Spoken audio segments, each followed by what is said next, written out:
Milli Eğitim Bakanlığı Din Öğretimi Genel Müdürlüğü bünyesinde düzenlenen 2025-2026 eğitim öğretim yılı Genç Sada Kur'an-ı Kerim'i güzel okuma ve Genç Sada hafızlık yarışmalarının Siirt il finaline hepiniz hoş geldiniz. Euzu billahi mineşşeytanirracim.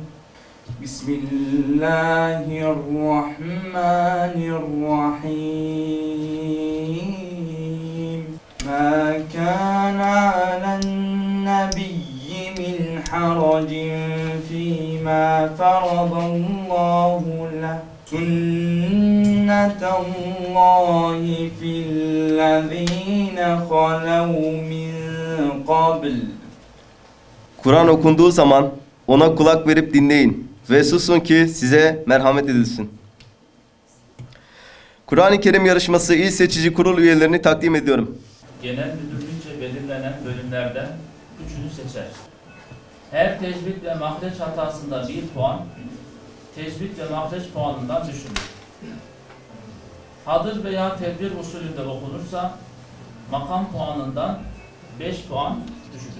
Bismillahirrahmanirrahim. Er-Rahmanu allemel Kur'ane halakal insane allemehul beyan.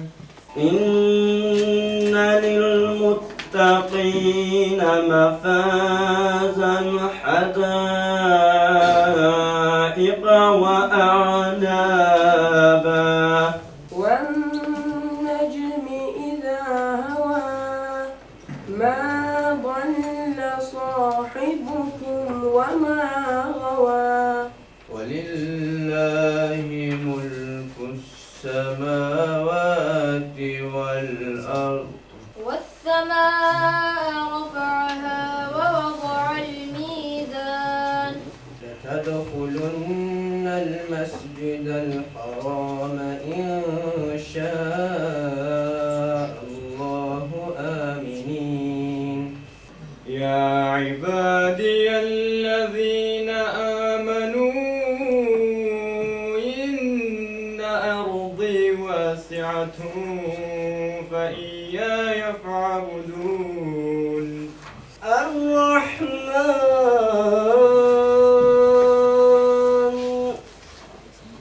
علم القرآن. Din Öğretim Genel Müdürlüğü her sene mesleki aşamalar kapsamında Kur'an-ı Kerim güzel okunuşu ve hafız yarışması yapıyor. Sadece erkeklere değil, kızlar hafızlık yapıyor. Hutubedir, ezandır, bunları tümünü yapıyor. Tabii Kur'an yaşanmak için gelmiş. Hadis ne diyor? En hayrınız Kur'an'ı öğrenen ve öğretendir. Onun için Kur'an yaşamak için gelmiş. Biz bu emeği geçen öğrencilerimize teşekkür ederiz. Bu yarışmaların kaybedeni yok. Diyor ki Hazreti Ayşe, Hazreti Peygamber yürüyen bir Kur'an'dı. Biz de inşallah gençlerimize Kur'an'ı öğreteceğiz. Kendi hayatında yaşatmalarını tavsiye edeceğiz. Öğretmenler, biz idareciler, işte biz büyüklerimiz onlara, gençlerimize örnek olacağız. Örnek olduğundan sonra çocuklar da bize bakarak Kur'an'ı kendi hayatına tatbik eder inşallah. Çocuklarımızı camilere, zikir sohbetlerine muhakkak derece yönlendirmemiz lazım. Şu andaki ortam çok kötü bir ortam. Çocuklarımızın arkadaşların kimin olduğunu, kiminle gezdiğini, neler yaptığını bunları takip edeceğiz. Ve namaz çok önemli. Yani çocuklarımıza kesinlikle 5 vakit namazı öğretmemiz lazım. Namaz kötülüklerden alıkoyar. Gerçekten televizyon bizim ailenin yapısını bozmuş. Ya da telefonla şu anda bir evde bir aile kimseyi görmüyor. Herkes kendi odasına çekilip telefonla uğraşıyor. Gece 1 saate olsa tüm ailelerin çocuklara beraber işte telefonları kapatması, televizyonu kapatıp çocuklara sohbet etmesi, bir kitaplar okuması veya en azından bir ders yapması, 40 dakikada olsa bir İslami bir ders yapması çocuğun üzerine çok büyük etkisi olur. En'am suresi. Kavlullahi Teala قال إنما أشكو بثي وحزني إلى الله وأعلم من الله ما لا تعلمون وأعلم من الله ما لا تعلمون. Evet, Fussilet suresi. Euzu billahi mineşşeytanirracim. Bismillahirrahmanirrahim. Ve min ayatihi'l-leylu ve'n-nehâru ve'ş-şemsu ve'l-kamer. وَالشَّمْسُ وَالْقَمَرُ لا تسجدوا للشمس ولا للقمر ربنا آمنا بما أنزلت واتبعنا الرسول فاكتبنا مع الشاهدين. Hud suresi.